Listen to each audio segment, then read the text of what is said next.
English കുറച്ചും കൂടി നന്നായിട്ട് പഠിക്കാനും. സൗന്ദര്യമുള്ളത് മാത്രമാണ് ഏക ആശ്വാസം. പക്ഷെ അതുകൊണ്ട് മാത്രം കാര്യമില്ലല്ലോ.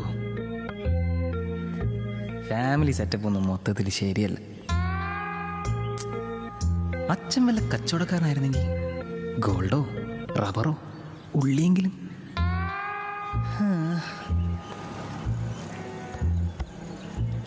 കിടക്കുന്ന കിടപ്പ് കണ്ടില്ലേ? ആയ കാലത്ത് ഒരു സ്ഥലവും മേടിച്ചിട്ടുള്ള ഒരു കുറിയിലും ചേർന്നിട്ടുള്ള, രാവിലെ തൊട്ട് വൈകുന്നേരം വരെ മലന്ന് കിടന്ന് മാതൃഭൂമി പേപ്പർ വായിച്ചിരിക്കുക. എന്തെന്നാണ് വായിക്കുന്നു? ചേച്ചി, ഇങ്ങനെ ചാണകം മാറ്റി തീർക്കാനുള്ളതാണോ ജീവിതം? ഇവൾക്ക് ഈ പശുവിനെ വളർത്തുന്നതിന് പകരം വല്ല പോമറേനും പട്ടീനെയും വളർത്തിക്കൂടെ? പട്ടി പാല് തരില്ലെന്നേ ഉള്ളൂ. പാല് മിൽമേന്ന് വാങ്ങിയാൽ പോരെ? കുളിമുറി അറ്റാച്ച്ഡ് ബാത്റൂം പോലുമില്ല. ഐഷേനോട് ഞാൻ എന്ത് പറയും?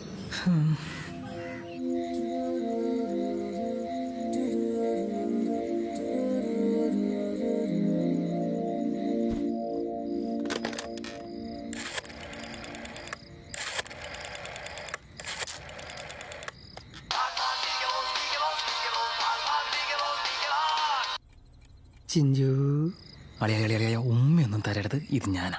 എന്താ ഈ പ്രാവശ്യത്തെ യൂണിവേഴ്സിറ്റി കലോത്സവം എവിടെ വെച്ചിട്ടാ? അട്ടപ്പാടിയില്ല, പയ്യന്നൂർ വെച്ചിട്ടാടാ. കാര്യം പറ. എടാ, ഐഷ എന്തായാലും കലോത്സവത്തിനുണ്ടാവും. അതുകൊണ്ട് എനക്കും വരണം. വന്നോ? ഹാ, എനക്ക് അറ്റൻഡൻസ് കുറവന്നു. എന്റേത് ഞാൻ തരൂല. ബോധമില്ലാത്തവനെ പറയുന്ന കേക്കടാ. ഏതെങ്കിലും ഒരു ഐറ്റത്തിൽ പങ്കെടുത്താൽ അറ്റൻഡൻസ് കിട്ടും. ഇനി എന്നെ ദഫ്മുട്ടിന് ടീമിൽ നെടുപ്പിക്ക്. ദഫ് മുട്ട അതെല്ലാം ബുദ്ധിമുട്ടാവും. ചിഞ്ചുവിനെ വിളിച്ച് ഞാൻ എൻ്റെ രണ്ടാമത്തെ ലൈൻ്റെ കാര്യം പറയും. പുലർച്ചയ്ക്ക് വീട്ടിൽ വാ. അലവലാതി. മാഷ് ചെറുപ്പക്കാരനാണ്. 17 വയസ്സോട് ദഫ്മുട്ട് പഠിപ്പിക്കാം. നീ എന്നോട് എന്നാ മതി, എല്ലാം ശരിയാക്കാം. ചിഞ്ചുനോടൊന്നും പറഞ്ഞിട്ടില്ലല്ലോ അല്ലേ? ഞാൻ അങ്ങനെ ചെയ്യോടാ. നീ എന്തും ചെയ്യും. ഒരിക്കലും വേഗം നടക്ക്. രാഹുലം കഴിഞ്ഞു. നീ അതൊക്കെ നോക്കുക. പിന്നെ ഇതിലൊക്കെ ഒരുപാട് കാര്യമുണ്ടെന്ന്.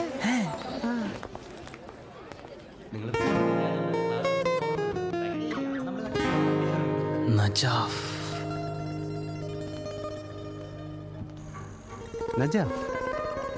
ഇവനായിട്ട് എനക്കൊരു ഫ്ലാഷ് ബാക്ക് ഉണ്ട്.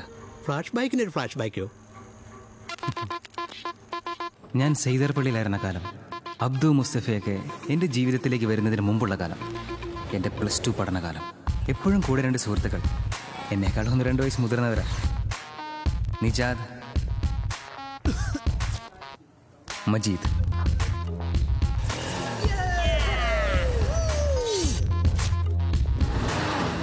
നമ്മുടെ ഗാങ്ങിൻ്റെ പേര് സ്മാർട്ട് ബോയ്സ്.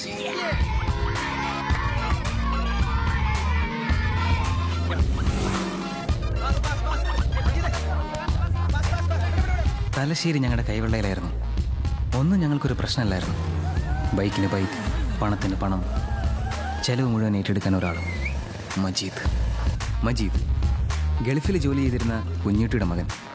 സാമ്പത്തിക മാന്ദ്യത്തിന് ശേഷം കുഞ്ഞുട്ടി സേതറപ്പള്ളിയിലേക്ക് തിരിച്ചു വന്നു. ഇപ്പോൾ ചായക്കട നടത്തുന്നു. പക്ഷേ അന്ന് മജീദ് തലശ്ശേരിൻ്റെ രാജകുമാരനായിരുന്നു. മജീദിൻ്റെ സ്വപ്നങ്ങളിലെ രാജകുമാരി ഫാത്തിമ.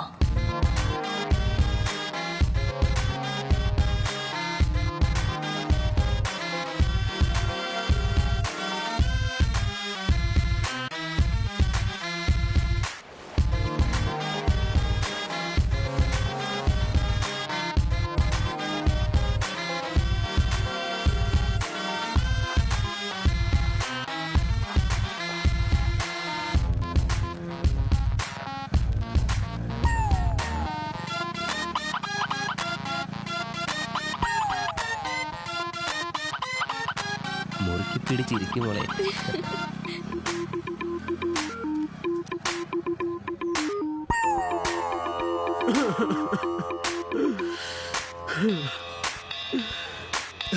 ഓന്റെ പേരെന്താടാ? മജാഫ്. സ്ഥലം? തളാപ്പ്. ഓനെ വെറുതെ വിടാൻ പാടില്ല. നമുക്കോനെ പൊക്കണം. സെയ്താർ പള്ളിയിലെ പെണ്ണിനെ അങ്ങനെ പുറത്തുനിന്ന് ഒരുത്തം വളക്കണ്ട. അങ്ങനെ സംഭവിച്ചാൽ പിന്നെ നമ്മുടെ അങ്ങനെ സ്മാർട്ട് ബോയ്സ് എന്ന് വിളിച്ചിട്ട് എന്താ കാര്യം? അല്ലേ വിനോദേ? ശരിയാ, സ്മാർട്ട് ബോയ്സ് ഉള്ള പേര് മാറണം. ഒരുമാതിരി തൊട്ടി പേരല്ലേ? അതല്ല, ഓനെ പൊക്കുന്ന കാര്യം. ആ,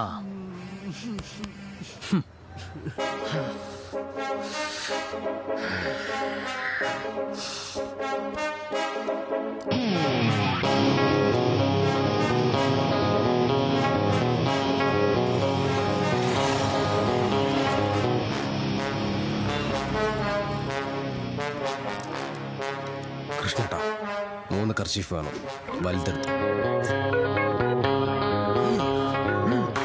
കർച്ചീഫ് മുറുക്ക കെട്ടിക്കോ, ആളെ അറിയാൻ പാടില്ല. പിന്നെ ഒബ്ലാം കെട്ടി അടി വീഴാൻ നോക്കിക്കോ. അതെവിടെയാ? തലേന്റെ പുറകിലടാ പന്നി. ഓ okay okay okay okay okay. അവിടെ തിണ്ടി വരുന്നുണ്ട്.